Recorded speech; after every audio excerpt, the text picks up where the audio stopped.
Hello and welcome everybody to the latest episode of Cook and Liberty, a show where I'm gonna interview someone from the Liberty movement, and while doing that I'm gonna do a bit of cooking. Today with me I have Sebastian Weglarz from Liberty International. He's working outreach and education there. Welcome, Sebastian. Simon, thank you so much for having me. I appreciate it, man. Balkans and Slavic come together. This is a huge power. They cannot defeat us, right? When we come together. So. To be perfectly honest, I did not expect this from Sebastian, but it is what it is. Anyhow, before we get to the talking part, which is the one part of the show, I'm gonna sort of tell you the cooking part first. So today we are gonna do something, let's call it an ice cream, which is gonna be Greek yogurt with different types of fruits. So we're gonna mix. We're gonna add some alcohol because we have a Polish man with me today. Instead of doing a regular, let's say, coffee liquor that I would do at home, today we're gonna do vodka. So awful stereotypes. More, I mean, I think that yes, stereotypes, but for a reason, right? So yeah, so I'm gonna start chopping up stuff, smashing stuff up, and gonna do the cooking part, and. Sebastian is gonna talk. So without further ado, Sebastian, what would you say was your intro to the Liberty movement? How did it all start for you? Hey, so actually my introduction to the Libertarian movement is super boring, is super basic, right? So I was a libertarian my whole life, but I was not aware of the word, right? So, and back in 2014, and I remember this day like it was yesterday, right? I read the new Libertarian Manifesto by the great Murray Rothbard, and I had this aha moment. I'm like, okay, so now it all makes sense, right? So this is super boring, right? So then I was like, okay, I have to get involved, right? With this knowledge that I do have right now, with this awareness, let's say, okay, I have to get involved because there's this huge movement of people. They are coming together. They are doing conferences. They are doing online courses. They are doing cooking shows. I have to be there. I have to be in the room. So this is very, very, very much in a nutshell that story. More interesting might be the part when I joined the Libertarian movement professionally. Let's say that was 3 years ago. So I was volunteering, of course, with the Polish Libertarian Association. Big up, guys! And then I got headhunted, let's say, by my friend also Simon. From Warsaw, which we started to work with the Libertarian Media House. It was back in the days called Vito Media, and we were doing some numbers. We're talking about millions of reach. That was in Polish, right? So that was my first introduction. So I get to organize some wonderful events, fill out all of my dreams and everything, and here we are, just like chopping fruits with Simon in beautiful Madrid, because that's a thing to mention, right? We are in beautiful Madrid, guys. It's like 46 degrees in here today, right? And we are talking Celsius, and that's a big problem because it's so freaking hot. And if you're a person like me who doesn't like summer, oh my god, it's like so hot. It is like yeah. So we actually went here to Madrid to participate in the Liberty National World Conference. That was the 37th edition. So the Liberty National is my organization that I represent. So we organized this conference to host like people from each and every continent to invite scholars, local scholars from Spain. To talk about the liberty, talk about the ideas, and we actually always like to add like a little twist on it, right? So this year's twist was longevity, pretty much, right? So we have our fantastic board member Jose Cordero, who works on getting us immortal, pretty much, right? It sounds ridiculous, I know, but I believe this guy. He's my buddy. I believe him. We will be immortal. We will be. So guys, we will be doing shows like this forever. Imagine, right? Forever. I'm talking about thousands of years. So yeah, so that's a story in a nutshell. And that was one of my hobbies. You know, like I was always interested in this political philosophy, all the things that come with it, right? So I decided to just engage in it and just be a part of this wonderful movement, because like you can actually meet amazing people, amazing freaks like Simon Sarevski. You know what I mean? So these are super unique people that I feel like at home in here, being around all these weirdos and all these crazy ass people. So that's definitely the thing to be doing. So that was one of my many things that I was doing in life, right? So I decided to engage in at one point. See, when Sebastian says this about the amazing people from the liberty movement, I know that I did not belong, let's say, with the normal people, quote unquote, because again, we are so different and liberty means a lot to us. And I remember this was 2017 for me when I was at a retreat with Students for Liberty, and I was like, I feel like amongst, family, the idea is family you're born with, friends you choose, and I really felt the connection with the people I met there. So yeah, but I wanted to ask you, since you mentioned it was Rothbard's book, what page was your big... So actually, actually, I can actually tell you, right? So oh, actually, come on! No, I know, it's super nerdy, super geeky. But he was writing about the war, how the wars are happening, right? I was like, God damn, I was thinking that my entire life, but I've never heard anyone like put this stuff together like that. So I was like, okay, so he must be right. Like, yeah. This is, by the way, not staged. I had no idea. I was only trying to make him uncomfortable on camera to have some fun with him, but he wins round number one is won by Sebastian. But yeah, let's hope by the end of this show, I'm gonna sort of equalize. I hope, man. You but gotta try hard, yeah. in that note, I was gonna mention that my friend Sebastian here is sort of like a gambling man, and he mentioned this. I don't understand it, and I was, please tell me the connections you find with gambling and liberty and passion for your music and liberty on the show, so I want the aha moment live. So okay. Please explain the connection between gambling and liberty. Okay, so that's a challenge for sure. So this is my another passion, my another hobby that I was doing. So I'm a part-time professional poker Texas Hold'em player, right? So this is the game of skill, 100% skill, and I know people perceive it as gambling, but it is super far from gambling, right? So let me put it in a perspective. Let me tell you some numbers, right? For example, so do you know how to play Texas Hold'em? You know, of course. Okay. So how would you rate your skills on a scale of 1 to 10? A solid 2. Okay, a solid 2. Okay, good. Okay, I would rate my skills at like, let's say 7. Okay, so before you continue, who's your favorite? Poker player. Yes. Oh man, gotta be either the Phil Ivey for just changing the entire perspective. You gotta say rest in peace to the Dolly Bronson, the great Texas Dolly, definitely. But we actually one of the best poker players in the world. I'm talking about top 3 is Viktor Malinowski, a Polish guy. Unfortunately, he cannot live and he cannot play in Poland because guess what? You will never guess that, right? Gambling, poker Texas Hold'em is banned in Poland. Why? Come on. Why? Man, actually, so if you look at the Polish poker championships, they're being played out either in Czech Republic or Slovakia, right? The championships of Poland, right? They're being played out in Czech. Why? We could have all of these amazing players, amazing talent, individuals playing in Poland, paying taxes in Poland, which I absolutely hate, but still, this is the argument for some, right? So unfortunately, like in 2013, I believe, they've implemented this law. That's completely vanished the gambling. And actually, so the government promised to open up a public government casino that they never did. They never did it in the last 10 years. They never did it.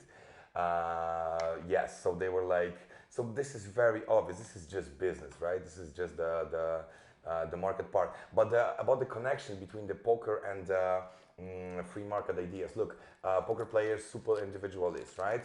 Still, you need to work as a team, right? You need to learn, train, always. Everything comes from a team, but this is all voluntary, right? So I'm talking about we will form up a study group together to study our hands, to study the entire tournament, but it has to be voluntary, right? It cannot be put on us by the government. So definitely. So there is a small link. I'd say small, like a little intersection between Texas Hold'em and Libertarian movement. So that's okay. So that's you got me. So that's my second passion. So actually, the bigger intersection is with my other passion, right? That I pretty much started with back in the days, because that was like in 2005 or 6. I'm very old. I'm sorry. But yeah, so this is where I got involved. Experienced, Sebastian, experienced. You're Yes. not old, only Okay. experienced. He's good with the words. That's what you need, pretty much. Yeah. Definitely. And we have to play. If you know how to play, if you rate your skills 2 out of 10 and I rate my skills 7 out of 10, I will beat you.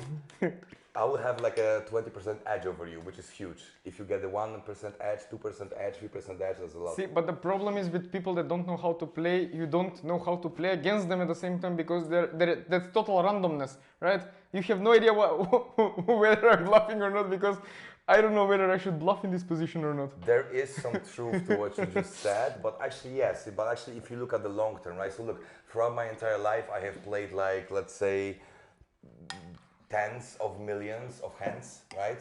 So if we actually play one hand against each other, yes, the odds are even, right? That's why the money is in poker. That's why there's no money in chess, right? The great game of chess. This is 100% skill, always, right? The better player will always win, right? But if you're talking about the poker, and okay, let's talk about the tennis. Let's say, okay, right? If you're gonna play against Nadal, you will lose every time, right? If you're gonna play against Kasparov, you will lose every time. But if you're gonna play against Viktor Malinowski, let's say, you will win 20% of the time. He will lose 80%. He will win 80% of the time, right? So this is the huge edge. But this little gambling part, right? This little variance, let's say. This is what brings famous, like wealthy businessmen to the game. Look, we got all of these superstars. I'm talking about like pop culture stars, like Neymar, whatever you name it, playing poker, right? They got no skills. Like, I want to play against them, right? So see, this is a fun story. I cannot remember the movie, but it was with Edward Norton and what was it? The Fight Club. Yeah, probably about Fight Club. Yes, and they go to a poker post production in a sort of in post production they go to a Texas Hold'em club, you know, to play and I don't promote the movie. The idea is he gets the perfect. But Phil Ivey sort of teaches him. He gets like the perfect full house with nines and tens, and the idea is he loses to, I don't know, some famous guy with a quad 10, and it's like, that's 1 in a million chance of happening, and it's like, and the other guy posts in person, he says, I would have lost 99 out of the 100 times because you played like a perfect poker hand, and then I won only because I had like the superior hand. But like, you know, that's life, that's poker sometimes. Yeah, of course, that's the variance. Yeah, definitely. It also brings me back to there was this famous scene in that James Bond, one of the James Bond movies. You remember that? I remember. Casino Royale, right? Something like that, was it? Yeah. Look, guys, this is completely staged. From the poker perspective, it was very bad. You will never see a hand like this, right? You will never see a hand like this. So, yeah. But it's fun to watch. It's fun to watch. Of course. Yeah. And if it happens once in your life, you're gonna be like, I need it. So even if you don't believe in God, you would want God to exist at that moment and say before dying, can I do a re-roll of that scene of my life when I actually happened this to me? Yes. Yeah, those are the funny moments. So Sebastian, you did tell me about how you connected liberty with gambling and with in your case not gambling in poker, Texas Hold'em, but how do you connect that with your other passion, with music? Okay, so this is the real deal right now. Okay, so this is one of my biggest passions. This is one of my first passions ever, right? So I got very early into the hip hop music, right? It is so popular right now. It's like actually since 2017, the hip hop music surpassed the rock music. Simon, I'm very sorry in terms of the sales, reach, and everything, right? So does not matter. Metal is still better. Rock and roll. Hip hop is the new rock and roll, right? So I'm involved in the hip hop culture since early 2000s, which sounds ridiculous, pretty much, right? Since I was a kid, pretty much, right?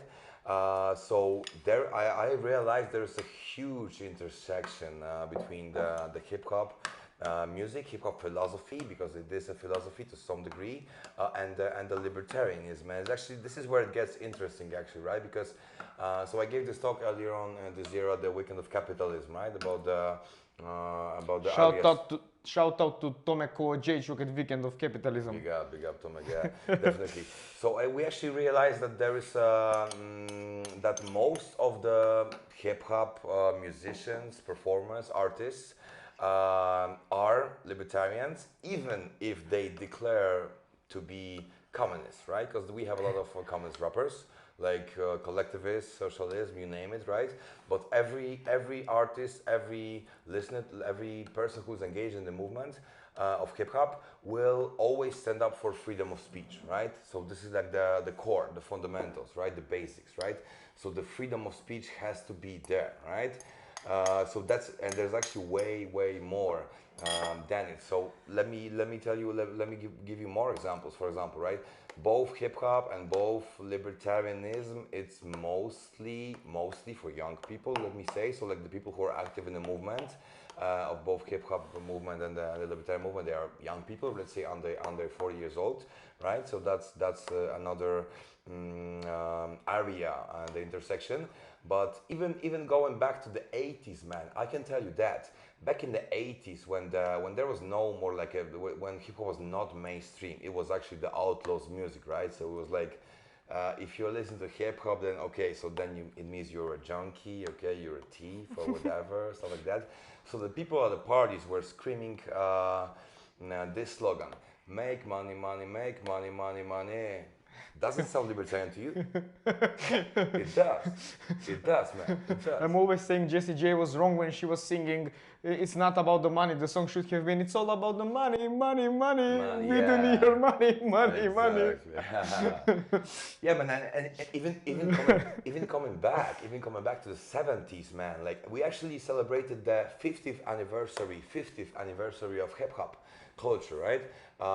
Back in August, like the 11th of August. So like the motto, the slogan, the theme of hip hop is watch this: peace, love, unity, and having fun. Let me ask you the question right now. Do you see any things that are not coherent with the libertarianism here? Peace, love, unity, and having fun. Bro, this is super hip hop, this is super libertarian, super freedom oriented, right? So let me give you more examples, right? For example, so look, more examples. For example, blah blah. Look, the hip hop culture was always huge on the cannabis, right? So on the marijuana, it always went together. The MJ, I'm not sure if you will get demonetized for sure, but whatever. I'll pay you afterwards. So I'm not making any money anyhow, so don't worry, I won't get demonetized for cooking liberty. He needs to get to the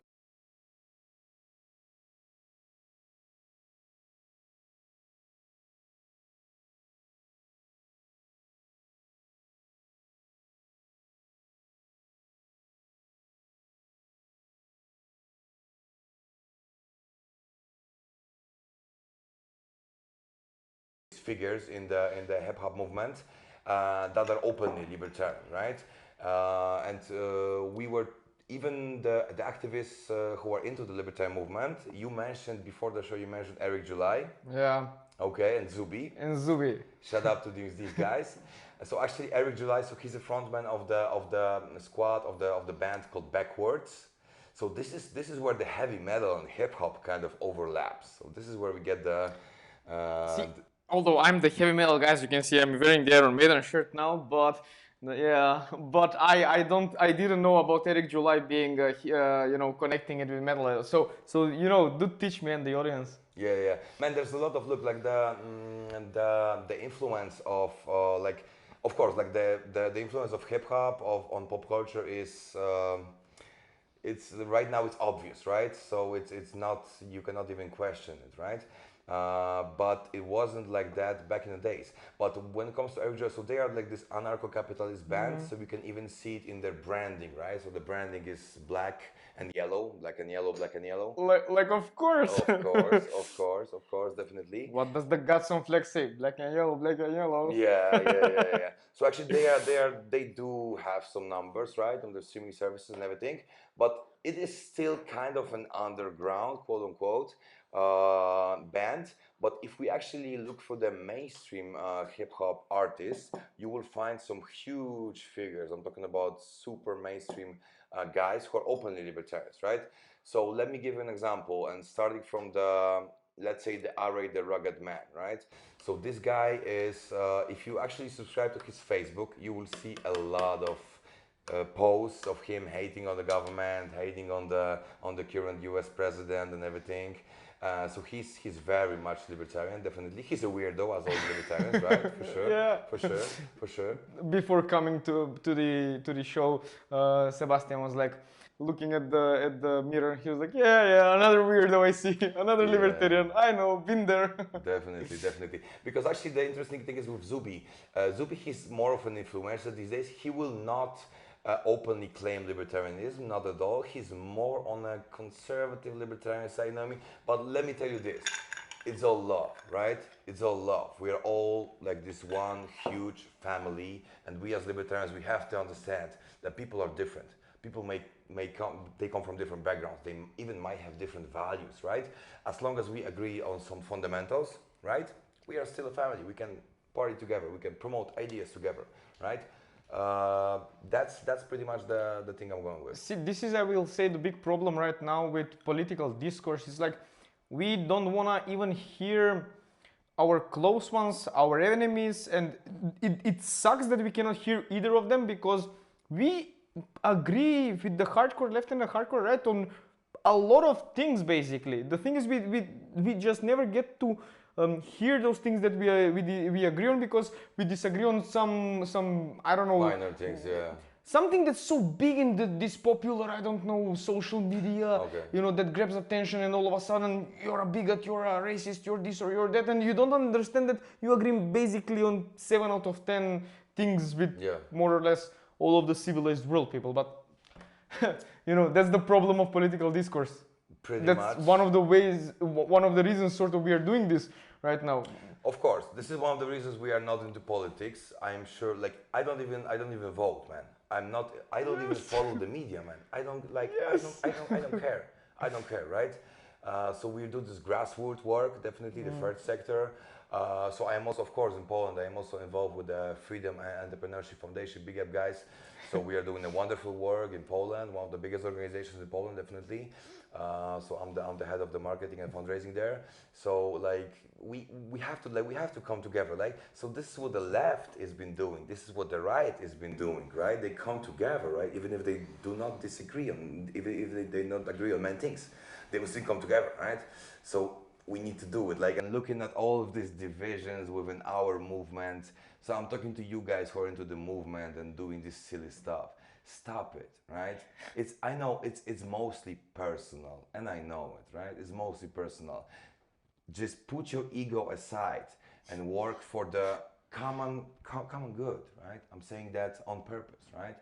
Because there is something like that, definitely. He's gonna burn in libertarian hell. He used the common good. They will ban me. Yes, they will ban me. They will ban me. I'm waiting for that. Like you. By the way, you can never cancel a hip hop guy. They've already tried. It's impossible, bro. They've tried to cancel Eminem, right? They like basically hip hop is in its form, right? In this persona. It's anti-authority. That's the idea. That's what I'm saying. I mean, I don't listen to hip hop, but I love the anti-authority, and I have a friend of mine who really, again, shout out to Slave. You know, the thing is, sometimes like, Simon, I know you hate, I know you really dislike this and that, but like, just listen to the lyrics, and when you actually get to listen, read the lyrics, not listen, because I cannot follow, it goes too fast with me, I don't understand, but like, when you listen, there is the message, you know, it's not always about money and hookers and I don't know, smoking weed and everything. It's like, again, you do you, but that's not me in essence, but like, you can find that message, but with this part of the sort of with this hip hop, let's end this first part when I sort of did this ice cream thingy. Yeah. My grater for some reason does not work, so I have to fix it off camera and grate some chocolate on top of this and mix up. I have one done with kiwi, one is with bananas, and So yeah, with this, I'm gonna put them in the freezer for like 1 hour, more or less, give or take. It's really tasty thing. So Last yeah, sentence. Can I get the last sentence before we go? yeah. So we went to the Zuby, through the Eric July, to the Everyday Rugged Man. And let me tell you what is the most famous hip hopper that is openly libertarian. Okay. So let me ask you guys. Let me ask you, Simon. Do you know the song? I'm sorry, Miss Jackson. Ooh, but I am for real. Never. Hey, yeah. So, guys, I'm talking about the Outcast. So there's a duo of Andre 3K, and a Big Boy. In 2013, Big Boy gave an interview, and he openly claimed that I'm all about love, liberty, positivity, all about people. He admitted to vote for the Libertarian Party, right? But it's still good. So he openly said, "I'm a libertarian," right? And he's a libertarian to this day. So I often get asked like, who's the most famous rapper who's openly libertarian? It for sure gotta be Big Boy from Outkast. So if you don't know this guy, just type in YouTube like the Outcast. But after you subscribe to the Coke and Liberty, right? So Words yes, of wisdom. definitely. So this is the answer that I would like to give you. I didn't know Outcast, so I'm gonna have to look him or them up, whatever. Do your homework. I don't know. Yeah, but I purposely don't do the homework regarding this because I want to have my expressions not being faked. So you know. Sure. This is 100% real, guys. Yeah. And you can see it on our faces, right? Yeah. So we've come to the second part of the episode. This time we're actually gonna make the main breakfast kind of dish, which is a tortilla wrap with some cheese that's gonna melt and some your choice of salami, bacon, whatever you choose. And then we're gonna put some eggs, you know, for extra protein, and bake it for I don't know 5 minutes or more or less, give or take, depends on your oven. And yeah, we're gonna finish with that, but. Again, you know the drill. Before I start cooking, I want to ask Sebastian, because we are in Madrid for a reason, right? You jumped the gun earlier saying that we are here at a conference, and I was going to ask anyway, so can you tell us a bit more about the conference while I'm chopping the...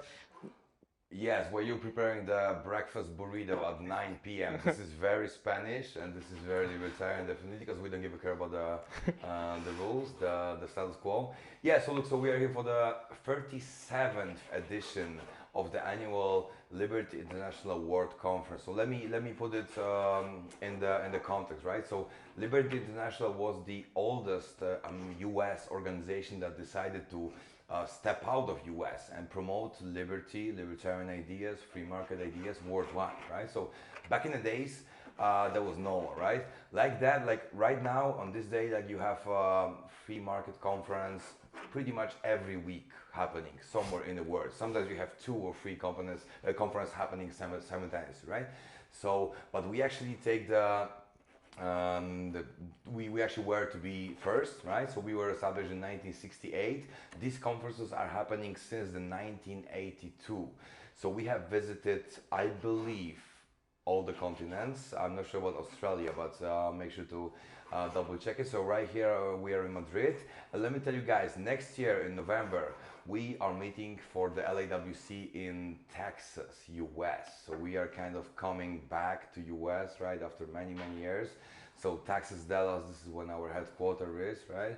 So we are coming back to US, which I'm super excited about, definitely. And let me tell you about the Madrid conference, right? Because I already mentioned before that it has this longevity theme, right? So actually the theme for the conference was prosperity and liberty, prosperity and longevity through liberty, right? So we can achieve all of these things only while being free, while being not forced to do certain things, right? Like the government would like us to do, right? So they would like to put us in a place. We are not like that, right? we are libertarians, like we are free marketers. We do our own stuff, definitely. And we had a handful of amazing, definitely exceptional speakers. So let me tell you, we had Dan Mitchell, for example. We had John Chisholm, right? We had Per Biden, we had the great Ken Schoolan, the professor. You had Simon Sarevski as well. Yes, we got the Simon, and you won't believe this super high profile speaker. And cheers to this Simon Sarevski guy. Definitely, yeah. So so we had over 30 speakers. The conference was 4 day long. The program was super packed, super exhausting, definitely, but it was worth it. It was definitely worth it. So we are here in Madrid. We were here in Madrid in beautiful Ateneo de Madrid, and we every time we come to a new place, because usually every year we pick a new continent, right, to have our conference. Also, last year we were about to be in Lviv in Ukraine, but of course for obvious reasons we had to cancel it. So we moved to Tbilisi, Georgia. So that was 2022. In 2021 we were in Medellin, Colombia, which was also fantastic. So next year we are coming to US, coming to the motherhood, to the motherland, pretty much, mothership. I had said the promised land earlier, and someone said, "Huh, you think Israel?" I'm like, no. Let me get this straight. The promised land is the US. But yes, I have said something very similar to a person here, and they got very confused. I need to grab something. Look, if we have another 2 or 3 hours, I can talk about Liberty International for days, right? Because like before I joined LI like 2 years ago, right? And before I joined LI, I was pretty much a fanboy of the great Mary Ruwart, the great Ken Schooland, the great Per Byland. Like I was reading their books, like listening to the lectures, and suddenly I'm in a position that I am able to be on a Zoom call with them, working with them on multiple projects. Like, guys, this is as good as it gets. So I know it will sound super cliche, right? Super basic, but guys, let me make sure you follow your dreams, right? And it's super cliche. I know, but yeah, go ahead. Guys, you have nothing to lose, right? You have nothing to lose. There's only one life that you have to live, right? No one else will live this life for you, right? So make sure you open up a cooking show, okay? Make sure you organize the conference somewhere in the world, okay? Make sure you reunite with other libertarians, other like-minded people, which is super extra important, right, for our own growth, right? Because definitely that's one of the best ways to set free. And oh, this guy is doing some magic. I can tell you, like, okay, he knows what he's doing. Okay, definitely, Simon. If you know how I get to find these recipes and everything, it's like total randomness, total libertarian. You see something, you are a guy that likes food like me, and you just try your luck, and you know, it works every time. 50% of the time, so 50%, yeah. So this is actually a poker saying.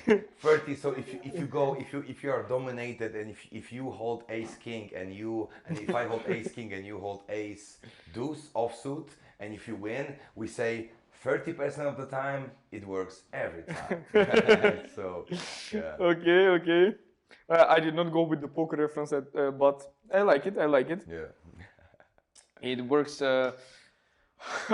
See, you caught me off guard now. Now I forgot what I wanted to ask you earlier. Let me plug some projects, man, because we are this libertarian organization that's been out there for forever, right? So we do all of that, right? We do conferences, we do online courses, right? We do trainings, we do some retreats, all of that. But we also do cartoons, let's say, right? So are you Simon? Let me ask you a question right now. Have you ever? Are you a fan of South Park? Are you a South Park guy? South Park? Not necessarily, except Make Love Not Warcraft. That episode I know because I never played World of Warcraft, but I was a big Dota guy. So yes. I love that episode. Okay, so guys, so let me tell you that we actually identified a niche within the libertarian ideas, like the promoting libertarian ideas. And we actually decided to open up a storytelling department, right? Because like every time we talk to these huge economics professors, right, big figures, high profile guys, so we're asking them, hey guys, how to get better, right? How to be more efficient in promoting libertarianism, right? So they will always tell you like, go with the pop culture, right? And let me plug in because this is what Ayn Rand was super good about, right? Because like she actually took over the huge like pop culture. Actually, she's a huge figure, and like, guys, you would not believe in. I am sure that you have some objectivists somewhere around you that you don't even know that they are objectivists, right? But they were influenced by Ayn Rand ideas. So, a lot of love, a lot of respect to Ayn Rand, to objectivism. This is all love. This is only love. Definitely, look, we still might not agree on some ideas, but this is all love, right? Definitely, it's perfectly fine. So look, so we're actually trying to do the same thing, right? Because South Park was actually created by libertarians. Some of you might not know it, right? So the cartoon. I didn't know it. You didn't know it.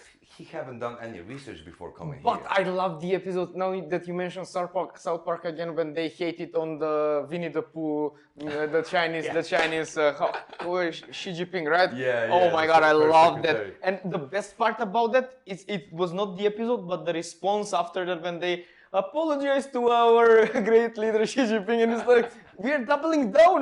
We are Americans, and this is about free speech, and that's like the ideas we like. So Exactly. I love that part. So Definitely. mad respects to South Park. Yeah. So this is the cartoon made by libertarians. So look, I would say that this is the biggest product, quote unquote, that came out of the libertarians for the pop culture, right? Besides Iran, of course, right? But still, so we are trying to take over the cartoon, let's say, section. So look, we know that there is this cartoon out there called Tall Twins.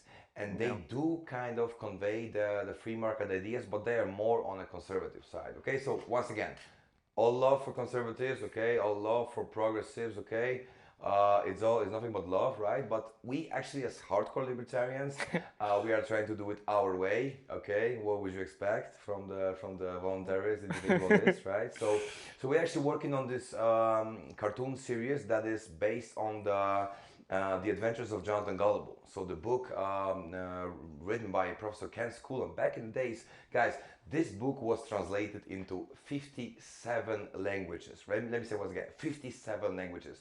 There's over 90 editions that that are somewhere out there, right? So we're talking about millions of lives influenced by the Jonathan Gullible. And I'm sure some of you watching this episode have already read Jonathan Gullible, and you might already heard some music about Jonathan Gullible. You might hear some theatrical plays about Jonathan Gullible. So very soon you will be able to actually watch the cartoon series done by professionals. There's like 15 people in Argentina working on the Jonathan Gullible. So let me make sure to shout out to Gabriel, to shout out to Ignacio, that are doing wonderful, absolutely great work to put these ideas into life. And guys, this is so exciting because look, Simon, every time I talk with some, I hate this word, but normies, quote unquote, and I'm telling them, okay, we are doing these conferences, we having these online courses, trainings. They're like,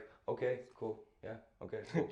But every time I tell them, okay, guys, we are working on a cartoon series, people are like, oh, wow, cartoon series? Okay, you sure? Tell me more, right? So we're actually working on 2 cartoon series. So the Jonathan Gullible being the biggest one. So there'll be like 3 seasons, right? So on the Liberty National World Conference 2023 in Madrid, we have screened the first episode, the pilot episode of Jonathan Gullible, which was very well received, definitely. So guys, make sure to subscribe. I mean, he's saying that. I mean, you should usually ask the audience what they think about it, but we'll take your word for this, Sebastian. Come on. So actually, there is some science behind that because right after we screened this pilot episode, we run the feedback survey on our audience, right? And the responses were mostly positive. Definitely, okay. We are always looking for the feedback that can help us like to improve this thing, right? But definitely, this is a huge project. We're talking about $1 million project, right? And there's one more cartoon that I would like to plug, if you don't mind. So the Jonathan Gullible cartoon series is mostly for the younger audience, right? So we were talking about people under 18, under 15 years old, definitely. But we got something for adults right now, also, right? And okay, Simon, I know you would expect, you would like to see like a porn, right? Porn. I mean, it's in the pipeline, okay? It's in the pipeline. I did not say anything, but it was fun. I've read it through your face, bro. Yeah, I know. Yeah. So we're actually doing I'm not ashamed. So we have actually published, it is public, if you go on our YouTube channel, you will see the trailer of how New York became capital of the world, right? So we are showing the history of the New York City, how it became this huge symbol like of pop culture, like this American dream type of like, and even Ayn Rand was super impressed by all these skyscrapers coming to New York, seeing all of this like trade happening and everything. So we are showing the history of New York from the libertarian perspective, because we believe that these are the ideas that the New York is based on. The free trade, definitely. So this is another thing coming. So make sure you check out the trailer of this cartoon, and the full documentary hopefully will be out next year. The Jonathan Gullible as well. It will be premiered in April. So we are doing it kind of a Netflix style. Hopefully it will be on Netflix. Don't do Netflix style. Come on. I'm talking about promotion, but Netflix. Like, let me make sure you return our calls, okay? Let me make sure you pick up our calls, okay? So yeah, that's pretty much. I'm so excited to talk about this project, because this is unusual. You will never see it. Like, who's doing cartoons, right? No one, because it's super expensive. I wouldn't know. Yeah. I'm not in that business.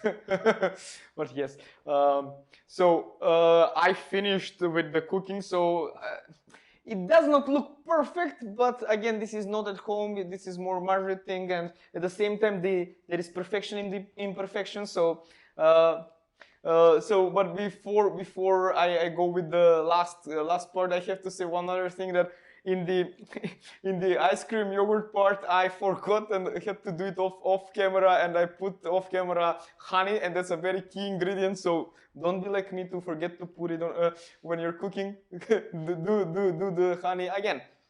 It matters as much as you like, as much as sweet you want it to be. But other than that, I have finished this, and of course, if you watch the episode, any episode before, you know how it ends with me asking the Mr. Brown's question: how to find freedom in an unfree world. Oh yes, okay. So first of all, this is actually the mission of Liberty International. Finding and identifying the freedom and unfree world. This is the great book of Harry Brown, of course. Let me tell you like that, okay? So look, it is not about changing the entire political scene, right? It is not about changing the status quo. It is very important. We have to work for that.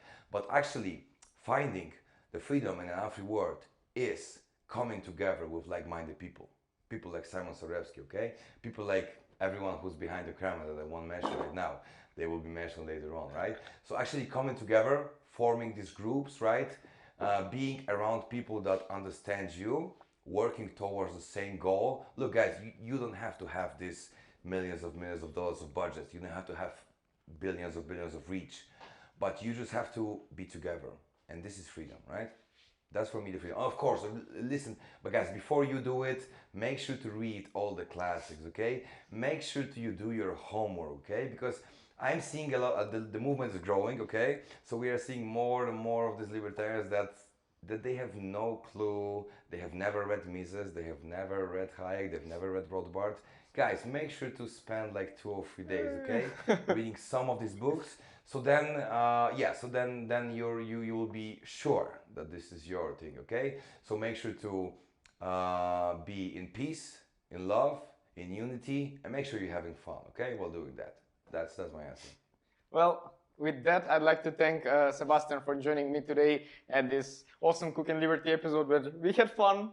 I hope that you watching will have fun as well. And yeah, until the next time. But before going with the next time, as he said, the plug, like, subscribe, and share it with your friends. And until next time, stay safe and have fun. Peace and love. Peace, love. Bye. Cheers. Cheers, bro. Thanks so much for me. Thanks so much.